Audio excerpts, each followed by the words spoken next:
There's another question here for E3 predictions. I want to go a little further, and I guess we can go with any one company, but I guess if you had to say a game for E3 that is unlikely but would be amazing, which game would it be? Like, what's a game that's unlikely that you would hear, but that would really, I think, help that system or that company? Metroid first-person shooter with multiplayer. Okay, I think we've brought that up for the past 2 podcasts. Well, we talked about Metroid because it almost feels like, because of how much name dropping and how much obviously them alluding to Metroid, Reggie saying, "Oh, talk to me this time next year," or whatever, and all this stuff, that there's some kind of Metroid game probably in the works, right? You're hoping for a more Metroid Prime one, probably like me actually, because I want a Metroid Prime game coming out. But Metroid Prime 2 had some really good online, or not online, but really good multiplayer that I had fun playing with friends.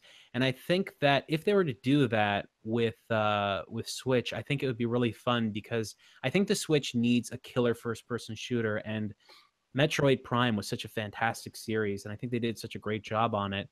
And bringing it back to bringing it onto the Switch with the better graphics, the capabilities of that system, and having it be portable, I could see, because I remember, I think it was Metroid Prime Hunters was the DS version. On the DS, Yeah, like that kind of stuff. I would love to be able to relive those kind of moments. Go to a friend's house, we all sync, we all start playing the game together. I think that'd be really fun, something like that.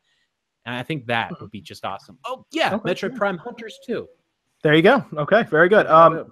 What would you say, Philip? What would be the game that's unlikely but would help the company? You could pick any one of the 3, or in Evan's case, you could pick a PC one. I assume we're going to stick with the big 3, though. Oh, man. Anyone you want. Can it be a game that we know exists, but we'd like to see it come to a particular console? And I think I know what console you think I'm talking about. Yeah. All right. So it'll make a big enough splash, you think, and affect whatever. Yeah, sure. I would love to see Red Dead 2 come to the Switch. Okay. I know we were talking about Grand Theft Auto 5 earlier, but I think it would be cool if they just went ahead and just said, you know what, here's Red Dead 2 right on the Switch. Why not? You know? Sure. That makes sense. What about you, Evan? Honestly, I don't know. I mean, they're just going to announce some of the more basic stuff, I guess, on PC. You don't have to go with PC, you can go with anybody. Yeah, no, because E3 tends to heavily focus entirely on console anyway. So like, I mean, what even are we going to get? I mean, we got the more updated fighting games already. We've got some of the more updated first-person shooters already announced. I know chat said Half-Life 3, but I mean, that's just a meme at this point. There's really nothing. Like, I guess I'm going to be jaded this year. It's going to be great. I got a couple more. Pleasantly surprised. I'm more interested in a lot of these like games coming out of nowhere. Like, all right, what if probably the only thing that would make me interested is if like THQ Nordic, since even though THQ, they released tons of crap games, but I feel like past that point, they did release some of my favorite games of all time. Like compared to the people that are still around, they got destroyed by their side titles that just dragged them down. It was horrible. But Nordic picked up tons of their stuff. What if they just showed up with just tons of games beyond what we've heard about that might have been old IPs from THQ that we'd like to see come back or something? Like, I don't know. That would be more interesting to me than anything that's going on, I guess, right now. Right. So would you say something like Darksiders 3? That could be cool, but I know the studio's doing Night War with Battle Chasers, so maybe that was something they were doing on the side that they weren't talking about. That would be interesting. That'd probably be about it. Like if something from those old IPs came back forward, because up until that point, I mean, it's just the titles that we've seen through like Kickstarter programs and stuff that are really interesting me, although those tend not to be truly amazing compared to like what their initial push is. So like Pray for the Gods was interesting since it's basically Shadow of the Colossus but on a newer system. Those maybe just seeing a little more about them would be great, I guess, at this point. Okay, yeah. Let's see, we have 3 companies, right? So I guess if I had to say, I've already said it for the Switch, they need something that would really make people talk. Kingdom Hearts 3 or Final Fantasy 7 Remake, either one of those would make people talk. They both run on Unreal Engine 4. It's very possible. Outside of there, maybe like a Golden Sun. Metroid's already been mentioned there. I guess you can really bring back any... See, Nintendo has so many... They're very fortunate. They have so many franchises they can kind of just revive from the dead. They could bring a new Kid Icarus, and people would probably be like, oh, great, Kid Icarus, right? you could say Monster Hunter, but that would be more Capcom side going to the Switch. I would say they have to make a big splash. Kingdom Hearts is so talked about right now. That would be a great one to bring to the Switch. Unreal Engine 4, it's doable. And if I had to move over, because right now the biggest company that's in, I think that really needs to do something other than just come to the table with a console is Microsoft. They need to pretty much, I'm gonna say this, it sounds bad. They need to go somewhere and just buy an IP. Like, it doesn't matter what system it was on before. If there's no contract talks for the next one, they just need to go buy it and put it on just the Xbox One. And if they want to cross-platform it to Windows 10, they can. I mean, they could go out of their way and buy, I don't know, they could bring back Lost Odyssey, make Lost Odyssey 2. They could buy Bayonetta 3 if the contracts were there and just put it on the Xbox. There's a lot of stuff they can do, because right now they're going in with Sea of Thieves and they're going in with Phantom Dust that's supposed to be out before E3. I mean, can you guys name any other exclusives that are coming out on the Xbox right now? It's really No. I mean, they have things, but just not enough. And I think they may have been holding it off for Scorpio, but even then, I do have some ideas though that I think I have one idea for Microsoft. I think if they did it on Xbox One. Okay, you are Microsoft with crazy amounts of money. What do you do? Minecraft 2. That I was going to say Minecraft 2. I was thinking about it and I was like, I don't know how they do it. Minecraft 2, but it would have to be exclusive to the Xbox. That's it. It's exclusive to the Xbox, and that's it. Okay. And it's completely doable, because that system's been shown in other systems to be like a little bit better. It was Landmark, which was supposed to be the next EverQuest, used the same system, but on top of it, it would render around it to feel a little more realistic, less blocky, but still open-ended, and you can just build and create. If they did that, that'd be awesome. Yeah, the only other thing you could, that's fine. But then if you also jump over to Sony, I mean, Sony is leading right now, obviously, but you got to keep the pressure on, right? So what do we do for Sony at E3? Do they pull a Microsoft and buy a franchise off someone? Do they somehow wrestle the rights to Scalebound from Microsoft, which they will never, because Microsoft's going to bury that thing, unfortunately? Or do you kind of go into your bag of IPs, maybe do like a Jack and Daxter or something?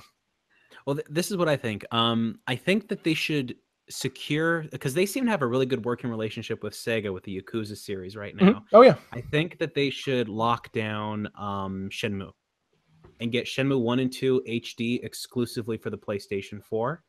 There's a URL for that, right? Floating around? Oh, I don't even know. Shenmue fans are just as insane as I am. So of course they're always trying to get things to happen everywhere. But right. Yeah, I think that would really help a lot. As crazy as it is, PlayStation All-Stars Battle Royale 2.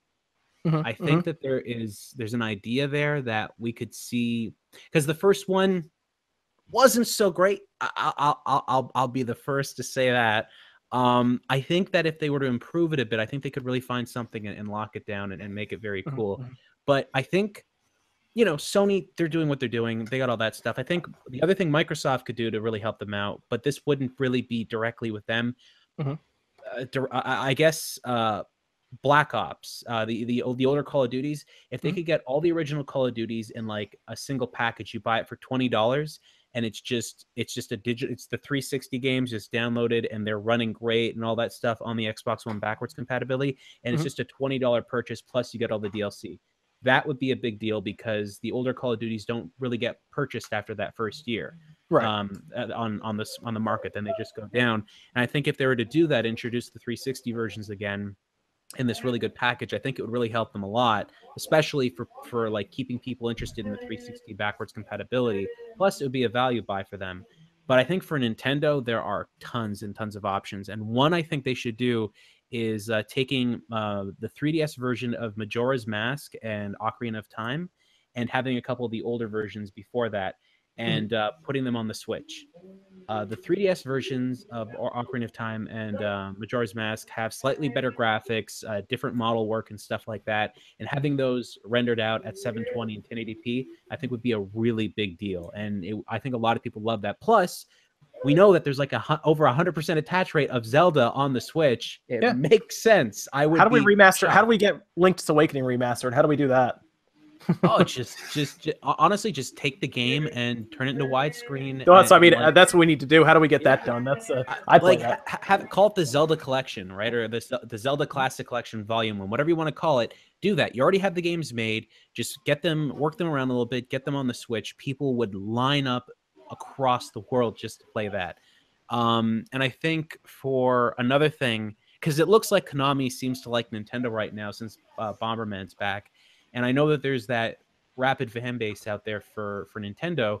Maybe if Konami were to work with whatever fraction of Kojima's team is still at Konami to get Metal Gear Solid Twin Snakes on the Switch in high definition. And I would play that. Yep, I would play that. And basically create try and get their own collector's version, because they did Bluepoint did the Metal Gear Solid Legacy Collection, where they had Metal Gear Solid 2 and 3 on the Xbox 360 and the PlayStation 3. Well, bring those in too, so that people can play through the entire series all the way through with that first game there as well. And I think that could work really well. They definitely have a lot they can pick from. I don't know, Philip, would you buy those Zelda games? I probably would. Absolutely. Are you kidding me? I'd love to even just see like a GBA collection, or I mean like a portable Zelda they collection. could bring over like Oracle of Seasons or Oracle of Ages. Those were like your favorite games, weren't they, Evan? Oh yeah. Yeah, you played a lot of those. You still need to get you a Switch, man. That's like, because you know those games are coming. Something's good's coming out of E3 for all of them. Well, I don't want to say everybody, because like I said, right now Microsoft is canceling games left and right. Well, at least they've canceled Scalebound, which was the one reason I was excited for the Xbox, was for Scalebound. And I think they're in a bad place compared to the others, I think, in terms of games. But obviously hardware, they will have at least the most powerful piece of hardware. It's hard to say best, because that's kind of opinionated right now, or objective, considering someone might find the Switch's portability best, or maybe they find, I don't know, what would really the PS4 Pro even have over the Scorpio at that point other than games? I guess nothing, because it's all power-based then for hardware. It's got audience. That's really the only thing that's really pushing it forward at this point. The initial, like, it's like if you're thinking about playing online games with friends, you're probably going to get a PlayStation 4. And it's just been evolving that way. And it's funny because, honestly, I got my PlayStation 4, but I play my Xbox One way more. I've got every month with Gold, you're getting really good games coming your way. And with PlayStation's PlayStation or PSN service, the free games are giving you every month, don't seem to be in the same ballpark. They're getting kind of lazy with that. You're right. I will say that. I mean, in some instances, it's good, like Day of the Tentacle. Beautiful. Yeah. I love that. But it's like not games that I think I'm an old hand when it comes to like point-and-click action adventure games. I happen to like that one quite a bit. Might even be my favorite. But I don't think everyone revolves around the same thought on that as I do. So at E3, I expect for Microsoft Forza 7. That's pretty much a lock at this point, because they've already shown that they are working on it heavily right now. And then maybe Halo 6. Maybe it's time to get Halo back on track with Halo 6 and get Master Chief back in the middle, rather than kind of put him in like, 3 missions out of the entire game. Well, it did look like Microsoft was focusing on getting original Xbox games to come back. Like they were showing off Phantom Dust, I think the original, and they were showing that. Yep, that's going to be like a digital release that they're kind of fixing up for the Xbox One right now. But yeah, you're right. Yeah. Oh, I just played Voodoo Vince. That was an original Xbox game that's been brought over. So I think if they do that a little bit more, that'd be cool. What I'd really like to see, just hands up, I'd love to see, or hands down, Sony going, okay, guys, classic PlayStation games, your old purchases from PlayStation 3 are now coming forward. And you get to emulate PlayStation 2 games on the PlayStation 4 hardware now. So we're just going to bring those older games over. I just want to play those games again. Like, I've got on my PlayStation 3, I have Twisted Metal 2, a digital download. And if Sony's just like, okay, all those old games that you bought on PlayStation 3, transfer over now on PlayStation 4. And I would have a huge collection of really classic games I'd love to be playing on a PlayStation 4 Pro. Honestly, because if they can upscale those games' resolutions to 4K so they don't look like crap on my 4K TV, that's great. Because as it stands right now, playing a PlayStation 1 on a 4K TV or a 1080p TV doesn't look that good. And just that slight upscaling, just software upscaling, just makes it look like it used to, you know?